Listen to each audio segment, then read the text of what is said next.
नमस्कार, आप सभी का स्वागत है एडुटेरिया पर। हम शुरू करते हैं आगे। पटना में बनेगा विश्व का चौथा पावर म्यूजियम। पटना के करबिगहिया थर्मल पावर स्टेशन परिसर में वर्ष 2023 तक विश्व का चौथा और देश का पहला पावर म्यूजियम कॉम्प्लेक्स बनाया जाएगा। यह म्यूजियम कॉम्प्लेक्स लगभग 5.5 एकड़ में बनेगा। इसका निर्माण Bihar state power holding limited कराएगी। निर्माण की जिम्मेदारी रेडिको कंसल्टेंट्स को दी जाएगी। उल्लेखनीय है कि 6 मेगावाट उत्पादन करने वाले इस पावर स्टेशन को 1984 में बंद कर दिया गया था। ऐतिहासिक लुक में दिखेगा दमभार जो दरभंगा रेलवे स्टेशन है। तो दरभंगा रेलवे स्टेशन जल्द ही पुरानी दिल्ली, मुंबई, लखनऊ और पटना जैसे रेलवे स्टेशनों की तर्ज पर ऐतिहासिक लुक में दिखेगा। रेलवे दरभंगा जंक्शन स्टेशन के जो भवन को भारत के सबसे खूबसूरत महलों में से एक दरभंगा राज के लक्ष्मीश्वर विलास पैलेस की तर्ज पर बना रहा है। लक्ष्मीश्वर विलास पैलेस वर्ष 1890 में बनकर तैयार हुआ था। इसे बनाने में 12 साल लगे थे। इसकी डिज़ाइन मशहूर फ्रेंच आर्किटेक्ट मेजरमेंट ने बनाई थी। फिलहाल यह कामेश्वर सिंह दरभंगा संस्कृत विश्वविद्यालय का मुख्यालय है। कटिहार में बनेगा सुपर ग्रिड। 3 देशों से बिजली लाइन से जुड़ने वाला पहला राज्य होगा बिहार। तो इसमें कौन कौन से? कटिहार में 765 किलोवाट उच्च क्षमता का सुपर ग्रिड बनेगा। यह केंद्र ने हरी झंडी देते हुए इसे राष्ट्रीय महत्व की परियोजना घोषित किया है। इस ग्रिड से बांग्लादेश तक ट्रांसमिशन लाइन भी बनेगी, जिससे उसे 800 मेगावाट बिजली दी जाएगी। निर्माण के बाद उत्तर बिहार की ट्रांसमिशन क्षमता बेहतर तो होगी ही, पूर्वोत्तर से बिहार की कनेक्टिविटी भी बढ़ेगी। 4300 करोड़ रुपए के इस प्रोजेक्ट की पूरी राशि केंद्र वहन करेगा। बांग्लादेश से बिजली ट्रांसमिशन लाइन से जुड़ने के बाद बिहार देश का पहला ऐसा राज्य होगा जो 3 देशों से सीधे जुड़ेगा। देश में पहली बार राजगीर व बोधगया में 24 घंटे सोलर ऊर्जा से बिजली आपूर्ति जून 2023 में मिलेगी सुविधा। तो बिहार देश का पहला राज्य होगा जहां 2 महत्वपूर्ण शहरों राजगीर व बोधगया में 24 घंटे हरित ऊर्जा की आपूर्ति होगी। ऊर्जा मंत्री विजेंद्र प्रसाद यादव ने विधानसभा में यह घोषणा की है कि उन्होंने कहा कि अभी देश में किसी शहर में 24 घंटे हरित ऊर्जा से बिजली आपूर्ति नहीं हो रही है। राजगीर और बोधगया में 24 घंटे हरित ऊर्जा से ही बिजली दी जाएगी। इसके अलावा पटना के कुछ खास हिस्सों में को भी हरित ऊर्जा से बिजली आपूर्ति होगी। फिर विज्ञान, स्वास्थ्य एवं पोषण वाला पोर्शन है। IIT पटना और सीडैक के मध्य हुआ MOU साइन। तो 2 मई 2023 को IIT पटना में सितंबर 2023 तक सुपर कंप्यूटर स्थापित करने के लिए IIT पटना और सीडैक के बीच MOU साइन हुआ है। इस MOU पर IIT पटना के निदेशक प्रोफेसर TN सिंह और सीडैक के महानिदेशक E मंगेश ने हस्ताक्षर किया है। नेशनल सुपर कंप्यूटिंग मिशन के तहत इस वर्ष सितंबर तक IIT सुपर कंप्यूटर पावर से लैस हो जाएगा। इस सुपर कंप्यूटर को लगाने की लागत 20 करोड़ रुपए होगी। ठीक है। अगला है, उल्लेखनीय है कि केंद्रीय विज्ञान एवं प्रौद्योगिकी मंत्रालय की ओर से देश के 9 संस्थानों में IIT पटना का चयन किया गया है। यह सुपर कंप्यूटर एक मील का पत्थर साबित होगा और यह विभिन्न उद्देश्यों के लिए उच्च स्तर की डेटा गणना को बढ़ाएगा। इसके द्वारा मौसम का पूर्वानुमान लगाने में मदद मिलेगी। साथ ही इससे कृषि से लेकर बाढ़ की आशंका पर अलर्ट जारी किया जा सकेगा। अगला है क्या?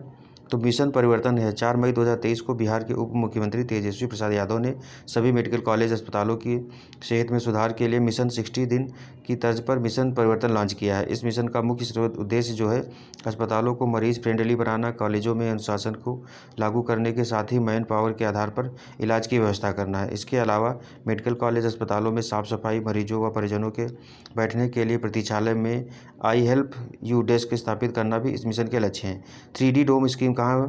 तो 11 जनवरी 2023 को जर्मनी से मंगाया गया नया 3D डोम स्क्रीन इस तारामंडल पटना पहुंच गया है। इसके लगने से जल्द ही पटना के लोगों को तारामंडल में 3D स्क्रीन पर तारों की दुनिया को देखने और समझने का अवसर मिलेगा। पटना के तारामंडल के आधुनिकीकरण की जिम्मेदारी जर्मन कंपनी कालजाइज को दिया गया है। ठीक है। अगला है, लगभग 34 करोड़ रुपए के आधुनिकीकरण से यहाँ सौरमंडल पर बनी वर्ल्ड क्लास फिल्में देख सकेंगे। इसके साथ ही लेजर प्रोजेक्टर RGB किरणों को कंप्यूटर के माध्यम से मिश्रित कर 3D शो के लिए वास्तविक रंगों का निर्माण करेगा। तारामंडल के आधुनिकीकरण के साथ ही यहाँ आने वाले विजिटर्स के लिए अलग से स्पेस एंड एस्ट्रोनॉमी गैलरी तैयार की जाएगी। तारामंडल भवन के पहले तल्ले पर करीब 600 वर्ग फुट में 2 करोड़ रुपए से इस नई गैलरी का निर्माण किया जाएगा। इस गैलरी में लोगों को अंतरिक्ष, गैलेक्सी, तारा और सौरमंडल के बारे में मल्टीमीडिया पैनल और इंटरेक्टिव प्रदर्शनों के माध्यम से विस्तृत जानकारी दी जाएगी। आईआईटी पटना और ट्राइनेट सॉल्यूशन के बीच एमओयू हुई है।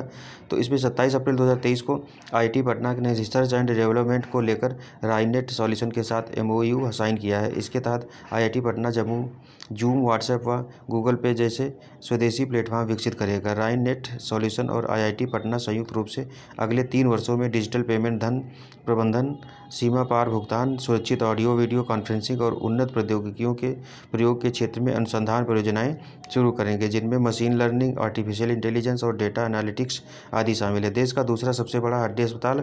तो 29 जून 2023 को बिहार की राजधानी पटना के राजवंशी नगर में स्थित लोकनायक जयप्रकाश नारायण हड्डी अस्पताल के निदेशक डॉक्टर सुभाष चंद्र ने कहा कि हड्डी रोगियों के लिए बेड की कमी के मद्देनज़र पटना में देश के लिए सबसे बड़े हड्डी अस्पताल का निर्माण शुरू हो रहा है। यह अस्पताल 400 बेड का होगा। तो देश का दूसरा सबसे बड़ा हड्डी अस्पताल पटना में बनाया जा रहा है। राजधानी पटना के राजवंशी नगर में स्थित एलएनजेपी हड्डी अस्पताल में 400 बेड के अस्पताल के अलावा एक स्पाइन अस्पताल का भी निर्माण कार्य शुरू होगा। ऐसे में अब मरीजों को एलएनजेपी अस्पताल में ही सुपर स्पेशलिटी सुविधाएं उपलब्ध हो सकेंगी। इसके बनने के बाद मरीजों को इधर उधर भटकना नहीं पड़ेगा, क्योंकि अब यहां एक छत के नीचे सभी तरह की आधुनिक सुविधाएं मिलेंगी। जांच से लेकर इलाज व ऑपरेशन सभी निःशुल्क किया जाएगा। उल्लेखनीय है कि राज्य का यह पहला और देश का दूसरा सबसे बड़ा हड्डी और स्पाइन का अस्पताल होगा। इससे बड़ा हरियाणा के गुरुग्राम में 400 से अधिक बेड वाला एक हॉस्पिटल है, जहाँ सिर्फ हड्डी और स्पाइन का इलाज की ही सुविधा है। ठीक है, अगला है मुजफ्फरपुर में बनेगा राज्य का सबसे बड़ा ब्लड बैंक। तो कहाँ? मुजफ्फरपुर में बनाया जाएगा। 7 जून 2023 को बिहार के मुजफ्फरपुर जिले के रेड क्रॉस सचिव उदय शंकर प्रसाद सिंह ने कहा कि मुजफ्फरपुर जिले के कंपनी बाग स्थित रेड क्रॉस में 3 करोड़ की लागत से ब्लड बैंक बनेगा, जो बिहार में अब तक का सबसे बड़ा ब्लड बैंक होगा। कंपनी बाग रेड क्रॉस में बनने वाला यह ब्लड बैंक अत्याधुनिक सुविधाओं से लैस होगा। यह ब्लड बैंक उत्तर बिहार के मरीजों के लिए वरदान साबित होगा। ब्लड सेपरेशन की अत्याधुनिक मशीनों से तुरंत ही होल ब्लड के 1 यूनिट तक से लाल रक्त कण का 3 यूनिट ब्लड तैयार किया जाएगा। इससे डेंगू मरीज, एनीमिया, ब्लड कैंसर और थैलीसीमिया के मरीजों को रक्त की दिक्कत नहीं होगी। दरभंगा में बनेगा बिहार का दूसरा एम्स। तो बिहार का दूसरा एम्स दरभंगा में बनाया जा रहा है। 18 अप्रैल 2023 को मुख्यमंत्री नीतीश कुमार की अध्यक्षता में हुई बिहार कैबिनेट की बैठक में दरभंगा एम्स के लिए 3 अरब से अधिक राशि के लिए प्रशासनिक स्वीकृति को मंजूरी दी गई है। इस संबंध में जानकारी देते हुए जल संसाधन मंत्री संजय झा ने कहा कि दरभंगा एम्स के लिए आवंटित भूमि के समतलीकरण एवं विकास पर बिहार सरकार 309 करोड़ रुपये से अधिक खर्च करेगी। विदित है कि दरभंगा में बनने वाला यह एम्स बिहार का दूसरा एम्स होगा। पहला कहाँ? पटना में है। ठीक है, बिहार में अब सभी राशन कार्ड धारियों को मिलेगा मुफ्त इलाज। 8 जुलाई 2022 को बिहार के स्वास्थ्य मंत्री मंगल पांडे ने आयुष्मान भारत जन आरोग्य योजना के अंतर्गत उत्कृष्ट प्रदर्शन करने वाले चिकित्सकों व अस्पतालों के लिए आयोजित सम्मान समारोह में राज्य के सभी राशन कार्ड धारियों के लिए आयुष्मान भारत जन आरोग्य योजना के तर्ज पर मुफ्त इलाज की सुविधा की घोषणा की है। इस अवसर पर आयुष्मान भारत योजना के अंतर्गत उत्कृष्ट प्रदर्शन करने वाले 66 चिकित्सकों व 5 अस्पतालों को सम्मानित भी किया गया है। आयुष्मान भारत जन आरोग्य योजना के तर्ज पर मुफ्त इलाज की सुविधा के फलस्वरूप बिहार की 9 करोड़ की आबादी को प्रतिवर्ष प्रति परिवार 5 लाख तक का कैशलेस इलाज कराने के लिए कवर किया जाएगा। बिहार की पहली advance trauma life support lab कहाँ है? तो पटना में बिहार की पहली advance trauma life support lab का निर्माण IGIMS में किया जाएगा।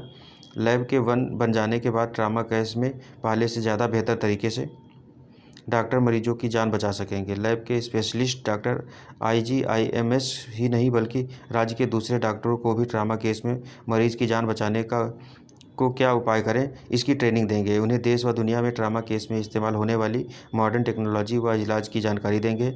उन्हें समय समय पर अपडेट जानकारियाँ देंगे। लैब ट्रामा केस में मरीजों को कम से कम नुकसान पहुंचे और जल्दी से जल्दी रिकवरी हो, इसके उपायों पर भी काम करेगी। लैब में जो ज़रूरी रिसर्च व स्टडी का भी काम होगा।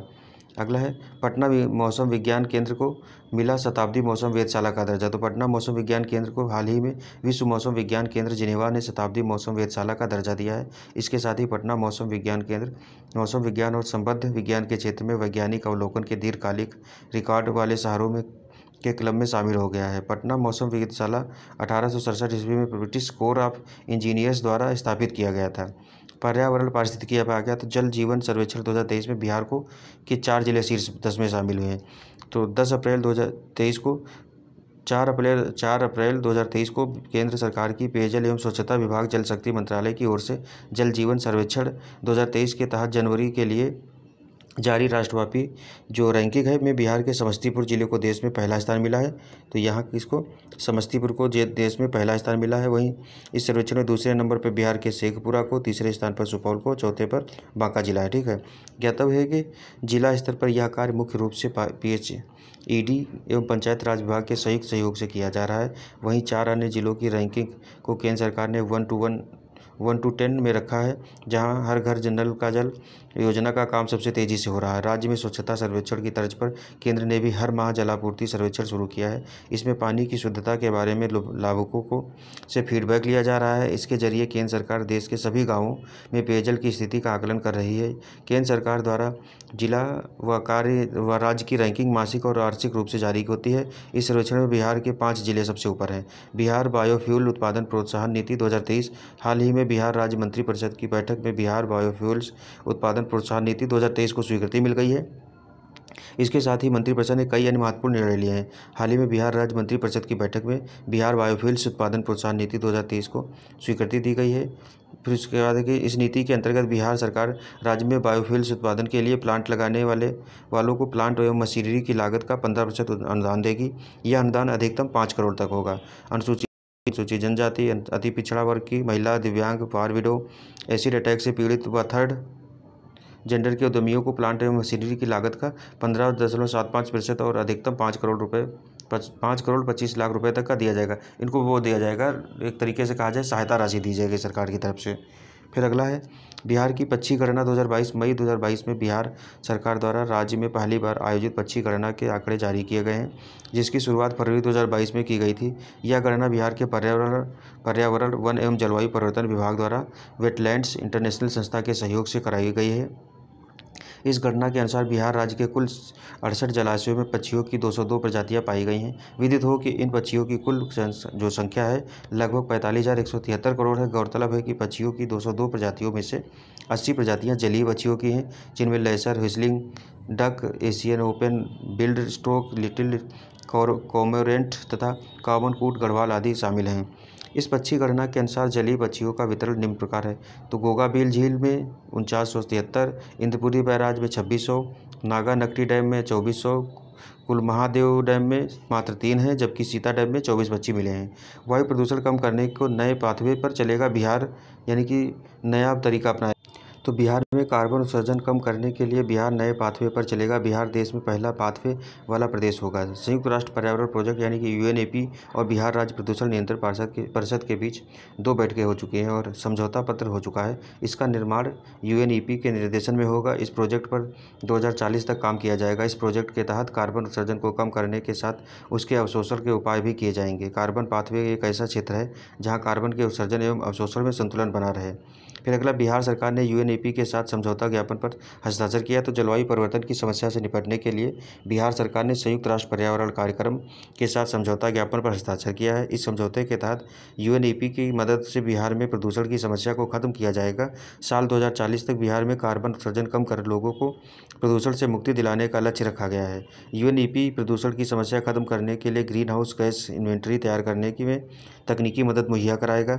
बिहार राज्य का पहला कछुआ पुनर्वास केंद्र कहाँ? तो बिहार राज्य का पहला जो कछुआ पुनर्वास केंद्र भागलपुर जिले में खोला गया है। यह पुनर्वास केंद्र को वन विभाग के सुंदरबन में बनाया गया है तथा इसके तकनीकी प्रारूप को wild life institute of India Dehradun द्वारा तैयार किया गया है। कछुओं की बढ़ती तस्करी और विलुप्त हो रही प्रजाति को संरक्षित करने के लिए इस पुनर्वास केंद्र को खोला गया है। पटना में बनेगा एशिया का पहला डॉल्फिन शोध केंद्र। तो ये काफ़ी पुरानी न्यूज़ भी है। कहाँ है? तो बिहार के पटना में 30.52 करोड़ रुपए की लागत से एशिया का पहला डॉल्फिन शोध केंद्र की स्थापना की जा रही है। वर्ष 2018-19 के सर्वेक्षण के अनुसार पूरे देश में 3031 डॉल्फिन में से करीब आधी संख्या जो है बिहार में पाई जाती है। शिक्षा एवं मानव संसाधन आ गया। ये अरविंद पानगड़िया बने नालंदा विश्वविद्यालय के कुलाधिपति। तो 29 अप्रैल 2023 को भारत सरकार द्वारा प्रसिद्ध अर्थशास्त्री अरविंद पानगड़िया को बिहार के नालंदा जिले में स्थित प्रसिद्ध नालंदा विश्वविद्यालय का कुलाधिपति नियुक्त किया गया है। नवनियुक्त कुलाधिपति अरविंद पानगड़िया वर्ष 2015 में स्थापित नीति आयोग के पहले उपाध्यक्ष के रूप में कार्य कर चुके हैं। पद्म भूषण से सम्मानित अरविंद पानगड़िया वर्तमान में संयुक्त राज्य अमेरिका की सम्मानित कोलंबिया यूनिवर्सिटी में अर्थशास्त्र के प्रोफेसर हैं। उल्लेखनीय है कि बिहार के नालंदा जिले में स्थित प्राचीन नालंदा विश्वविद्यालय के परिसर में ही नव स्थापित नालंदा विश्वविद्यालय भारतीय संसद के अधिनियम द्वारा स्थापित राष्ट्रीय महत्व का एक अंतर्राष्ट्रीय संस्थान है जो विदेश मंत्रालय के तत्वाधान में काम करता है। तो ये जो नालंदा विश्वविद्यालय है ये विदेश मंत्रालय के तहत आता है। अगला है annual status of education report. ये जो असर रिपोर्ट है 2022 18 जनवरी 2023 को जारी annual status of education report 2022 के अनुसार बिहार के स्कूलों में पढ़ रहे बच्चों की अंग्रेजी और गणित की क्षमता में इजाफा हुआ है, साथ ही निजी कोचिंग में बच्चों की रुचि बढ़ी है। इस रिपोर्ट के अनुसार बिहार के प्राथमिक स्कूलों में विद्यार्थियों और शिक्षकों की उपस्थिति भी बढ़ी है, जबकि 15-16 साल की अनामांकित लड़कियों का अनुपात घटा है। रिपोर्ट के अनुसार बिहार में कक्षा 5 के बच्चों को में अंग्रेजी पढ़ने की क्षमता में वर्ष 2016 से लेकर 22 के बीच 3% की बढ़ोतरी हुई है। वर्ष 2018 में ऐसे बच्चों की संख्या 18.1% थी, जो 2022 में 22.4% हो गई है। कक्षा 8 में अंग्रेजी पढ़ने की क्षमता 2022 में 2014 के समान ही है, 8% स्थिर है। इसी प्रकार राज्य में कक्षा 3 के 11.4% बच्चे अंग्रेजी के साधारण वाक्यों को पढ़ने में सक्षम और 54.5% बच्चे उनका अर्थ बताने में सक्षम थे। इस रिपोर्ट के अनुसार राज्य में सरकारी या निजी स्कूलों के कक्षा 5 के बच्चों में भाग करने की जो दक्षता वर्ष 2018 की तुलना में 5% बढ़कर 2022 में 35.4% हो गई है। सरकारी स्कूलों में कक्षा 5 के ऐसे बच्चों की संख्या में 5.9% और कक्षा 8 में 2.4% की वृद्धि हुई है। कक्षा जो 8वीं है 8वीं तक के बच्चों में निजी कोचिंग के ट्रेड 5% का इजाफा हुआ है। इस वर्ग के अंतर्गत 2018 में 62.2% बच्चे निजी ट्यूशन लेते थे, अब यह आंकड़ा 71.7% हो गया है। मेडिकल व इंजीनियरिंग में छात्राओं के लिए 1/3 सीट रिजर्व होंगी। तो बिहार में ये चीज़ हम देखते हैं, सरकारी नौकरियों में भी 35% रिजर्वेशन है, उसी तरीके का है ये। 5 फरवरी 2023 को मुख्यमंत्री नीतीश कुमार ने Bihar college of engineering NIT पूर्ववर्ती छात्र समिति के वार्षिक मिलन समारोह में घोषणा की कि नए सत्र 2023 से राज्य के मेडिकल और इंजीनियरिंग कॉलेजों की एक तिहाई सीटें रहेंगी लड़कियों के लिए रचित रहेंगी।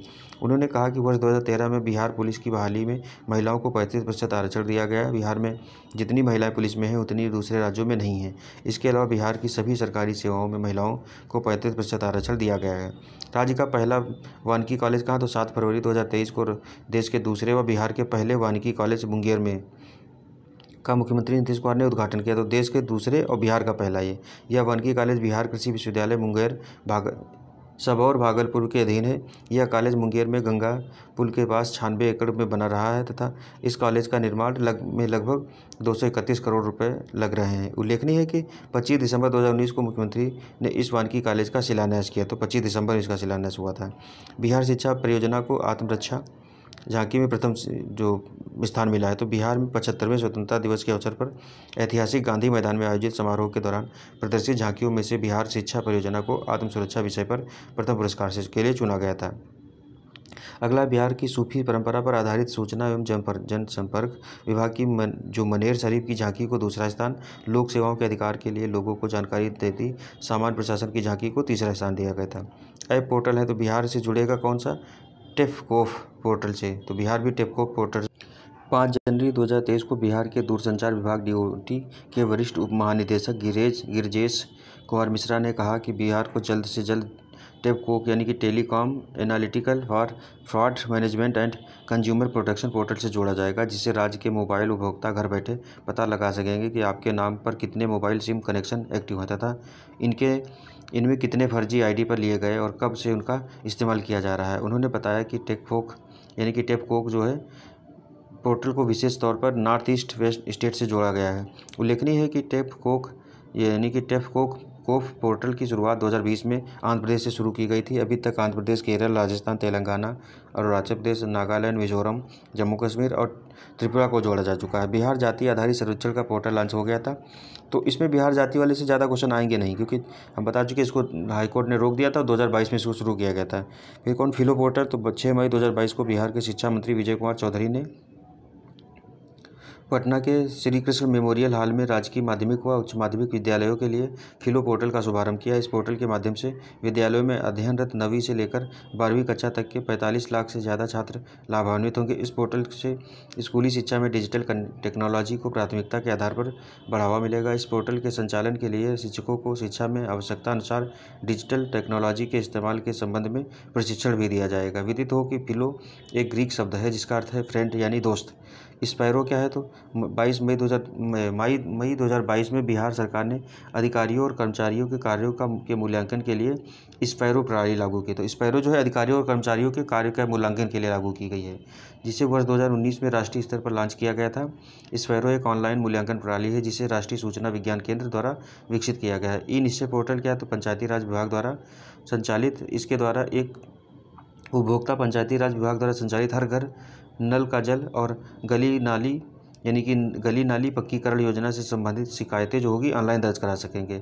चक्र ऐप है तो अपराधियों का लेखा जोखा रखने के लिए बिहार पुलिस ने चक्र ऐप लॉन्च किया है। इस ऐप के माध्यम से लंबित मामलों के त्वरित निष्पादन के लिए सिपाहियों एवं रिटायर्ड अफसरों को जांच का प्रभार दिया जाएगा। इसमें पिछले 10 सालों का डाटा फीड है। फिर क्या है, अनमोल ऐप है तो परिचय गर्भवती महिलाओं का स्वास्थ्य रिकॉर्ड संबंधी ऐप है। अनमोल यानी ANM ऑनलाइन इसका नाम है, फुल फॉर्म है, ठीक है। अनमोल ऐप बिहार सरकार की एक पहल है जिसके तहत गर्भवती महिलाओं और बच्चों का डिजिटल हेल्थ रिकॉर्ड रखा जाएगा। विशेष इस ऐप में यानी कि इस ऐप में उनके टीकाकरण से ANC PNC और संस्थागत प्रसव तक शामिल है, ठीक है। अगला जो है, राज्य भर में 17,000 टैब दिया जाएगा। जो ANM है को दिए जाने के जरिए अब ऑनलाइन मोड में काम करेंगी। अश्विन पोर्टल है तो बिहार राज्य में आशा के प्रोत्साहन राशि में भुगतान के लिए अश्विन पोर्टल लॉन्च किया गया है, जिसके माध्यम से आशा की प्रोत्साहन राशि का भुगतान सीधे उनके बैंक खाते में किया जाएगा। आशा को अब अश्विन पोर्टल के माध्यम से अपने किए गए कार्यों का ब्यौरा अपने से अपलोड करना होगा। कटिहार में खुलेगा 8वां कम्युनिटी किसान रेडियो स्टेशन। तो राज्य का 8वां कम्युनिटी किसान रेडियो स्टेशन कटिहार में खुलेगा। किसानों के बीच कम्युनिटी रेडियो की लोकप्रियता बढ़ती जा रही है। कृषि क्षेत्र में रोज हो रहे नए शोध इससे प्रसारित किए जाते हैं। साथ ही अब सरकार की कृषि से जुड़ी योजनाओं की जानकारी देने के लिए भी इसका उपयोग हो रहा है। राज्य में अभी 7 कम्युनिटी रेडियो स्टेशन काम कर रहे हैं। फिर अगला है, गर्भवती महिलाओं के लिए वंडर ऐप। बिहार सरकार ने वंडर ऐप का शुभारंभ किया। गर्भवती महिलाओं को किन किन बातों का ख्याल रखना चाहिए और किस तरह की दवा लेनी चाहिए, यह सब कुछ इस ऐप पर उपलब्ध होगा। महिलाओं के गर्भधारण से लेकर प्रसव काल तक हुए नियमित और आवश्यकता आधारित जांच के आंकड़ों को वंडर वेब पोर्टल पर डाला जाएगा। इससे उन्हें जरूरी चिकित्सा प्रोटोकॉल मिल सकेगा। मतलब यह अलग लक्षण आने पर इस वंडर ऐप से चिकित्सकीय सलाह भी ली जा सकती है। अगला है, वज्रपात हेतु इंद्र वज्र ऐप लॉन्च किया गया है। तो जो आकाशीय बिजली गिरती है उसके लिए इंद्र वज्र ऐप लॉन्च किया गया है। आसमानी बिजली से गिरने से कई लोगों की मौत के बाद बिहार सरकार मौसम को लेकर लगातार लोगों को अलर्ट जारी कर रही है और इससे बचने के तरीके भी बता रही है। इसी क्रम में बिहार सरकार की आपदा प्रबंधन टीम ने इंद्र वज्र नाम के एक मोबाइल ऐप को लॉन्च किया है। इस ऐप की खासियत यह है कि यह बिजली गिरने से 40-50 मिनट पहले यह अलर्ट जारी कर देती है कि इस दौरान आपके स्मार्टफोन पर एक रिंगटोन बजेगा। कृषि पशुपालन एवं उद्योग आ गया तो मछली उत्पादन में आत्मनिर्भर हुआ बिहार में मछली उत्पादन काफ़ी ज़्यादा होता है, उसी के मामले में आंकड़े हैं। बिहार में वर्ष 2022-23 के में कुल मछली उत्पादन 8,46,000 टन हुआ। 2021-22 में 7.61 लाख टन की तुलना में 85,000 टन अधिक उत्पादन हुआ है। उल्लेखनीय है कि बिहार में सालाना 8.02 लाख टन मछली की ज़रूरत रहती है। बिहार पशु व मत्स्य संसाधन विभाग ने मछली उत्पादन का आंकड़ा तैयार किया है, जिसके अंतर्गत मधुबनी में सबसे अधिक 88.96 हज़ार टन, जबकि जहानाबाद में सबसे कम 1.55 हज़ार टन उत्पादन हुआ है। पहली बार बिहार ने ज़रूरत से अधिक मछली का उत्पादन कर लिया है। अभी तक राज्य में मछली की ज़रूरत को पूरा करने के लिए लगभग 800 करोड़ की मछली आंध्र प्रदेश एवं अन्य राज्यों से मंगाना पड़ता था। अब उत्पादन अधिक होने से मत्स्य व्यापारी दूसरे राज्यों में अधिक मछली भेजने में भी सफल होंगे। उल्लेखनीय है कि बिहार में से मछली का निर्यात पड़ोसी राज्य पश्चिम बंगाल और नेपाल में भी किया जाता है। अगला है, बिहार में धान की नई किस्म सबौर कुंवर। तो हाल ही में बिहार कृषि विश्वविद्यालय सबौर भागलपुर के वैज्ञानिकों ने धान की नई किस्म सबौर कुंवर की खोज की है। कम पानी, 25% कम खाद और 110 से 115 दिनों में तैयार होने वाली धान की इस नई किस्म की खोज अनियमित और कम बारिश से परेशान धान उत्पादन किसानों के लिए लाभकारी होगी। धान की इस नई जो किस्म का औसत उत्पादन 55 से लेकर 60 क्विंटल प्रति हेक्टेयर है, जबकि अधिकतम उत्पादन 87 क्विंटल तक है। इसमें पौधे की लंबाई 100 से लेकर 105 सेंटीमीटर तक होती है। यह किस्म जीवाणु, झुलसा, अंगमारी, झोंका एवं कंडुआ रोग प्रतिरोधी है। तना छेदक, भूरा कीट और पत्ती लपेटक के प्रति सहनशील होती है। इससे बिहार के मध्य और दक्षिण बिहार के जिलों बक्सर, रोहतास, भोजपुर, औरंगाबाद, लखीसराय, बेगूसराय, समस्तीपुर, भागलपुर, बांका आदि के किसानों को विशेष फायदा होगा। मीठी क्रांति क्या है 20 मार्च 2023 को बिहार में मीठी क्रांति शहद उत्पादन को बढ़ावा देने के लिए केंद्र सरकार ने राज्य के 17 जिलों का चयन किया है। राष्ट्रीय मधुमक्खी पालन एवं शहद मिशन, national bee keeping and honey mission जो है के तहत इसका चयन किया गया है। योजना क्रियान्वयन के लिए इन जिलों को राशि की पहली किस्त भी भेजी जा रही है। केंद्र ने पहली किस्त के रूप में 30 करोड़ की स्वीकृत की है। बिहार में औरंगाबाद, भागलपुर, भोजपुर, दरभंगा, पूर्वी चंपारण, पश्चिमी चंपारण, जमुई, किशनगंज, मधुबनी, मुजफ्फरपुर, पटना, पूर्णिया, रोहतास, समस्तीपुर, सारण, सीतामढ़ी और वैशाली जिलों का चयन किया गया है। यहाँ हनी मिशन यानी मीठी क्रांति की सफलता के लिए केंद्र और राज्य सरकार संयुक्त रूप से काम करेंगी। मधुमक्खी पालन में राज्य में महिलाओं के समूह जीविका और वेजफेड को प्राथमिकता दी जाएगी। 30% हिस्सेदारी महिलाओं की होगी। इसका फायदा जीविका दीदियों को भी मिलेगा। महिला समूहों, किसान समूहों, सहकारी समितियों को अनुदान देकर इसके लिए प्रोत्साहित किया जाएगा। अगला है मरचा चावल को मिला जीआई टैग। तो 4 अप्रैल 2023 को बिहार के पश्चिमी चंपारण जिले के सुगंधित मेरचा धान को जियोग्राफिकल आइडेंटिफिकेशन टैग प्राप्त हो गया है। गौरतलब है कि धान की इस स्वदेशी किस्म का उत्पादन केवल बिहार के पश्चिमी चंपारण क्षेत्र में ही होता है। यह जानकारी जीआई जनरल में प्रकाशित की गई। मेरचा धान की इस विशेष किस्म का आकार काली मिर्च से मिलता जुलता होता है। यह धान बेहद सुगंधित और स्वादिष्ट होता है। इससे बनने वाला सुगंधित चूड़े की देश में ख्याति है। उल्लेखनीय है कि इससे पहले बिहार के कृषि एवं उद्यानिकी के उत्पादों जर्दालू आम, भागलपुर का कतरनी चावल, मुजफ्फरपुर की शाही लीची, मगध क्षेत्र का मगही पान और मिथिला के मखाना को जीआई टैग मिल चुका है। अभी इसको धान को भी मिला है। मुजफ्फरपुर में इथेनॉल प्लांट का उत्पादन 6 अप्रैल 2023 को बिहार के मुख्यमंत्री नीतीश कुमार ने दक्षिण बिहार के मुजफ्फरपुर जिले के मोतीपुर में ग्रीनफील्ड अनाज आधारित इथेनॉल प्लांट का उद्घाटन किया है, जो 152 करोड़ रुपए की लागत से तैयार हुआ है। उद्योग विभाग के प्रधान सचिव संदीप पैट्रिक ने कहा कि मोतीपुर में नए इथेनॉल प्लांट में 1300 लोगों को रोजगार मिलेगा। इसमें 300 प्रत्यक्ष रूप से और 1000 अप्रत्यक्ष रूप से जुड़ेंगे। मुख्यमंत्री हरित कृषि संयंत्र योजना। तो 4 नवंबर 2022 को बिहार के सहकारिता मंत्री सुरेंद्र प्रसाद यादव ने मुख्यमंत्री हरित कृषि संयंत्र योजना के तहत हायरिंग मोबाइल ऐप को लॉन्च किया है। इस ऐप के जरिए किसान घर बैठे अपने मोबाइल से कृषि उपकरणों की बुकिंग करा सकेंगे। इसके साथ ही बिहार देश का पहला राज्य बन गया है जो पूरी तरह से सरकारी ऐप विकसित कर लघु और सीमांत किसानों को भाड़े पर कृषि यंत्र उपलब्ध कराएगा। टैक्सी सर्विस लेने के लिए शहरों में लोग जिस तरह ऑनलाइन ऐप यूज करते हैं, उसी तरह बिहार के 1 करोड़ 80 लाख किसान अपने खेत की जुताई के लिए ट्रैक्टर मंगा सकेंगे। राज्य का पहला मल्टी मॉडल लॉजिस्टिक पार्क 30 सितंबर 2022 को बिहार में उद्योग विभाग के प्रधान सचिव संदीप पौंड्रिक ने कहा कि पटना जिले के जैंतिया गांव के समीप 100 एकड़ जमीन में राज्य का पहला मल्टी मॉडल लॉजिस्टिक पार्क विकसित किया जाएगा।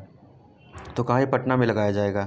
ज्ञातव्य है कि मल्टी मॉडल लॉजिस्टिक पार्क एक प्रकार से वृहत वेयर हाउस होता है जो अत्याधुनिक सुविधाओं से लैस होता है। यहाँ कोल्ड स्टोरेज, मशीनीकृत हैंडलिंग, बड़े बड़े वाहनों के लिए पार्किंग व कस्टम क्लियरेंस की व्यवस्था होती है। अभी तक बिहार में एक भी लॉजिस्टिक पार्क नहीं है। इसके बनने के बाद ई कॉमर्स कंपनियों को अपने उत्पाद को स्टोर करने की सुविधा हो जाएगी। देश का पहला पशु विज्ञान विश्वविद्यालय कहाँ, तो पटना में अंतर्राष्ट्रीय स्तर पर विकसित होने वाले देश के पहले पशु विज्ञान विश्वविद्यालय के कैंपस में 889 करोड़ की लागत से देश का सबसे बड़ा पशु अस्पताल बनेगा। कहाँ, पटना में बनेगा। मुख्यमंत्री नीतीश कुमार ने बिहार पशु विज्ञान विश्वविद्यालय परिसर में देश के पहले पशु विज्ञान विश्वविद्यालय के भवन की आधारशिला रखी है। पहले देश में कहीं भी पशुओं का कोई भी विश्वविद्यालय नहीं था। पशुओं के नाम पर राज्य में बिहार पशु विज्ञान विश्वविद्यालय बनाया गया है। ठीक है। नालंदा डेयरी CAS मार्क पाने वाली देश की पहली डेयरी बन गई। कौन सी, नालंदा। तो हाल ही में दुग्ध की गुणवत्ता को लेकर भारतीय मानक ब्यूरो ने नेशनल डेयरी डेवलपमेंट बोर्ड ने सामूहिक रूप से एक ऑडिट किया था, जिसमें नालंदा डेयरी को CAS यानी कि कंफर्मिटी असेसमेंट स्कीम मार्क प्रदान किया गया है। अत्याधुनिक उपकरणों एवं दुग्ध प्रणालियों से संचालित नालंदा डेयरी बिहार सहित देश की ऐसी पहली डेयरी है जिसे CAS मार्क प्रदान किया गया है। भारत सरकार द्वारा दिसंबर 2021 से देश के सभी डेयरी को दूध अथवा दुग्ध उत्पाद की अंतर्राज्यीय एवं वैश्विक बाजार में मार्केटिंग करने के लिए CAS मार्क लेना अनिवार्य कर दिया गया है। ऑडिट के दौरान दूध की गुणवत्ता में सर्वश्रेष्ठ स्थान प्राप्त करने पर ही भारत सरकार ने नालंदा डेयरी को यह मार्क दिया है। नीलगाय पर शोध करने वाला बिहार देश का पहला राज्य बन गया। तो बिहार कृषि विश्वविद्यालय सबौर यानी कि भागलपुर का द्वारा सर्वाधिक नीलगाय प्रभावित बक्सर जिला हरियाणा फार्म डुमराव स्थित वीर कुंवर सिंह कृषि महाविद्यालय में नीलगाय अनुसंधान केंद्र स्थापित किया जाएगा। बिहार राज्य कृषि विभाग द्वारा नीलगाय की सुरक्षा व पालतू जानवर बनाए जाने की दिशा में शोध कार्य के लिए लगभग 50 लाख की राशि का आवंटन किया है। नीलगाय में बकरी एवं हिरण प्रजाति के अधिकांश लक्षण पाए जाते हैं, अतः नीलगाय को पालतू जानवर बनाकर रोजगार एवं अर्थोपार्जन करना किसानों के लिए आसान होगा। फसलों की बर्बादी पर भी नियंत्रण हो सकेगा। नीलगाय को मारने से पर्यावरण असंतुलित होने की प्रबल संभावना है। नीलगाय के दूध एवं मांस में स्वास्थ्यवर्धन हेतु कई आवश्यक तत्व मौजूद होते हैं। Bihar investment meet 2022। तो प्रदेश के मुख्यमंत्री नीतीश कुमार ने 29 सितंबर 2022 को मुख्यमंत्री सचिवालय में बिहार इन्वेस्टर्स मीट 2022 का उद्घाटन किया है। बिहार इन्वेस्टर्स मीट की 2022 का आयोजन उद्योग विभाग की ओर से मुख्यमंत्री सचिवालय में किया गया था, जिसमें उप मुख्यमंत्री तेजस्वी यादव और उद्योग मंत्री समीर कुमार महासेठ सहित कई उद्योगपतियों ने भाग लिया। बिहार में आधारभूत संरचनाओं को ठीक कर इस संदर्भ में नई औद्योगिक प्रोत्साहन नीतियाँ 2022 बनाई जा रही हैं। उद्योगों की स्थापना में आने वाली समस्याओं के तुरंत समाधान के उपाय किए जा रहे हैं। बिहार सरकार नीतिगत सुधारों के साथ निवेश करने वालों को आकर्षक इंसेंटिव भी दे रही है। धान की नई किस्म हीरा नाम है इसका।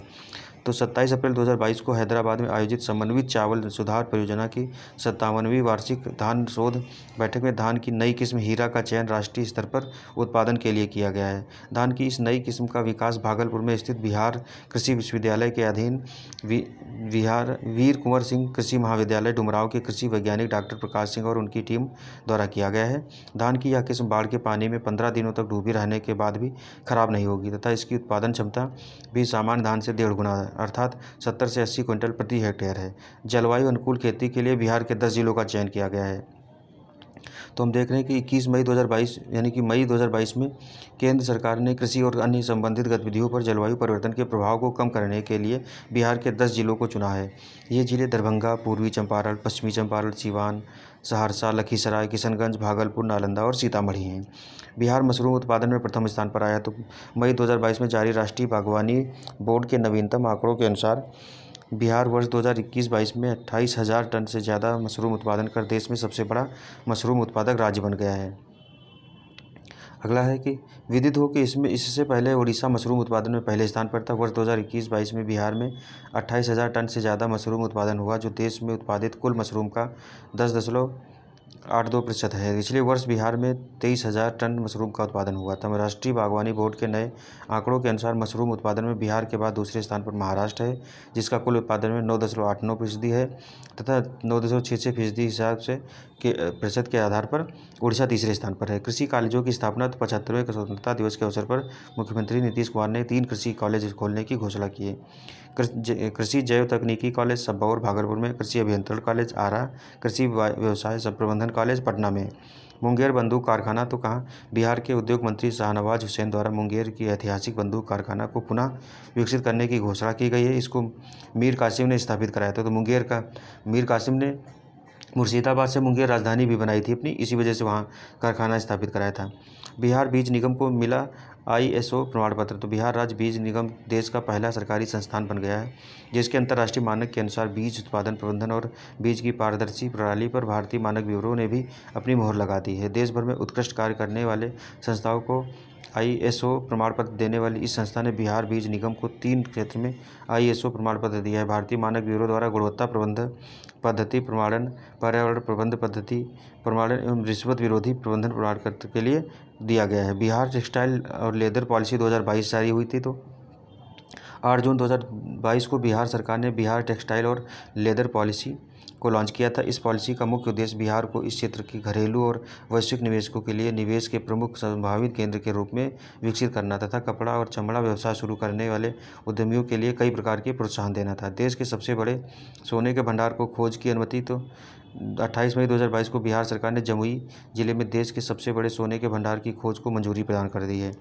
अगला क्या है, तो विदित हो कि राज्य का खान और भू विज्ञान विभाग जमुई के सोने के भंडार की खोज के लिए GSI और राष्ट्रीय खनिज विकास निगम सहित अन्वेषण में लगी एजेंसियों के साथ परामर्श कर रहा है। विदित हो कि GIS यानी कि GSI के निष्कर्षों का विश्लेषण करने के बाद परामर्श प्रक्रिया शुरू हुई, जिसमें जमुई जिले में करमाटिया, झांझा और सोनो जैसे क्षेत्रों में सोने की उपस्थिति का संकेत मिला था। उल्लेखनीय है कि भारतीय वैज्ञानिक सर्वेक्षण GSI के अनुसार जमुई जिले में 37.6 टन खनिजयुक्त अयस्क सहित लगभग 222.88 मिलियन टन सोने का भंडार मौजूद है। विदित हो कि बिहार में 222.885 मिलियन टन सोना धातु है, जो देश के कुल सोने के भंडार का 44% है। तो कला संस्कृति वाला पोर्शन अब आ गया है। बिहार के सारण में इंटरनेशनल फिल्म फेस्टिवल का आयोजन। तो बिहार के सारण यानी कि छपरा जिले के में 2 दिवसीय इंटरनेशनल फिल्म फेस्टिवल सीजन 3 का आयोजन किया गया है। छपरा के ऑडिटोरियम में 13 मई को शुरू हुए 2 दिवसीय फिल्म फेस्टिवल में देश की विभिन्न भाषाओं सहित विश्व के 21 देशों की फिल्मों का प्रदर्शन किया गया। इसके साथ ही फिल्म और नाटक के क्षेत्र में अपना कैरियर बनाने वाले युवाओं को इससे जुड़ी जानकारी दी गई। इस इंटरनेशनल फिल्म फेस्टिवल में फिलीपींस, इटली, तुर्की, Bharat, Spain, America, Australia, Afghanistan और उज्बेकिस्तान की फिल्में, डॉक्यूमेंट्री और शॉर्ट फिल्मों का प्रदर्शन किया गया है। साथ ही छोटे और स्कूली बच्चों के लिए राष्ट्रीय और अंतर्राष्ट्रीय फिल्मों का प्रदर्शित किया गया है। इसके अलावा बहुत से सामाजिक मुद्दों पर बनाई गई डॉक्यूमेंट्री को भी दिखाया गया है। दक्षिण एशियाई महिला फिल्मोत्सव।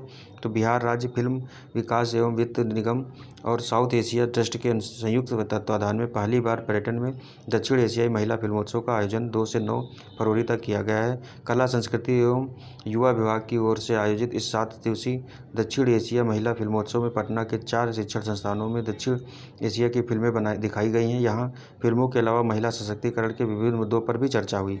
2024 में बिहार में होगा प्रयाग हिंदी साहित्य सम्मेलन जो होगा, तो कहाँ 2024 में बिहार में होगा। तो 25 से 26 फरवरी को सेवाग्राम वर्धा में आयोजित सम्मेलन के 74वें राष्ट्रीय अधिवेशन में फैसला लिया गया कि 2024 में बिहार में प्रयाग हिंदी साहित्य सम्मेलन का आयोजन किया जाएगा। प्रयाग हिंदी साहित्य सम्मेलन का अमृत महोत्सव यानी कि 75वां राष्ट्रीय अधिवेशन मार्च 2024 में बिहार में आयोजित किया जाएगा। आगे है इसके कि ध्यातव्य है कि हिंदी साहित्य सम्मेलन की स्थापना 1910 ईस्वी में नागरी प्रचारणी सभा के तत्वाधान में हुई थी। इसका मुख्यालय प्रयागराज में है। इसमें छापाखाना, पुस्तकालय, संग्रहालय एवं प्रशासनिक भवन है। थारू और सुरजापुरी भाषा। तो 12 जून 2022 को बिहार हेरिटेज डेवलपमेंट सोसाइटी के कार्यकारी निदेशक बिजॉय कुमार चौधरी ने कहा कि बिहार में बोली जाने वाली 2 बोलियाँ थारू और सुरजापुरी विलुप्त होने के संकट का सामना कर रही हैं। गहन और विस्तृत जांच के बाद यह निष्कर्ष निकाला है कि थारू भाषा विलुप्त होने के कगार पर है, जबकि सुरजापुरी में विविधताएं देखी जा रही हैं। विशेषज्ञों ने आशंका जताई है कि यदि इन्हें पुनर्जीवित करने के लिए कदम नहीं उठाए गए तो ये दोनों भाषाएं भोजपुरी, मैथिली, हिंदी और बांग्ला में घुल मिल जाएंगी। इस्कॉन मंदिर पटना क्या है, तो 3 मई 2022 को बिहार के राज्यपाल फागू चौहान एवं मुख्यमंत्री नीतीश कुमार ने पटना के बुद्ध मार्ग पर अवस्थित प्रसिद्ध नवनिर्मित इस्कॉन मंदिर का लोकार्पण किया है। विदित हो कि राधा कृष्ण को समर्पित इस मंदिर का शिलान्यास वर्ष 2007 में किया गया था और वर्ष 2010 में निर्माण कार्य शुरू हुआ था, जो वर्ष 2022 में बनकर तैयार हुआ है। यह बिहार का सबसे बड़ा और लोक प्रसिद्ध आकर्षक मंदिर है, जिसमें राधा कृष्ण की प्रतिमा की प्राण प्रतिष्ठा के बाद इसे आमजनों के दर्शन हेतु खोल दिया गया है। इस मंदिर की ऊंचाई 108 फुट है तथा 100 करोड़ की लागत से 10 वर्षों में नाग शैली में यह मंदिर बनकर तैयार हुआ है। तो नाग शैली में मंदिर बनकर तैयार हुआ है। प्राचीन तकनीकों का प्रयोग करते हुए इस मंदिर को 84 खंभों पर बनाया गया है। मंदिर में प्रभु के अलग अलग रूपों को भी दिखाया गया है। वैशाली महोत्सव कहाँ है, तो अप्रैल 2022 में बैसाखी पूर्णिमा के अवसर पर भगवान महावीर स्वामी के जयंती के रूप में हाजीपुर में वैशाली महोत्सव का आयोजन किया गया, जिसका उद्घाटन बिहार के उप मुख्यमंत्री कौन है, तो तारकिशोर प्रसाद द्वारा किया गया है। तो ये हमने इस लेक्चर में इतना देखा, बाकी पर्यटन से आगे हम अगले लेक्चर में देखेंगे। तब तक के लिए धन्यवाद। जय हिंद, जय भारत।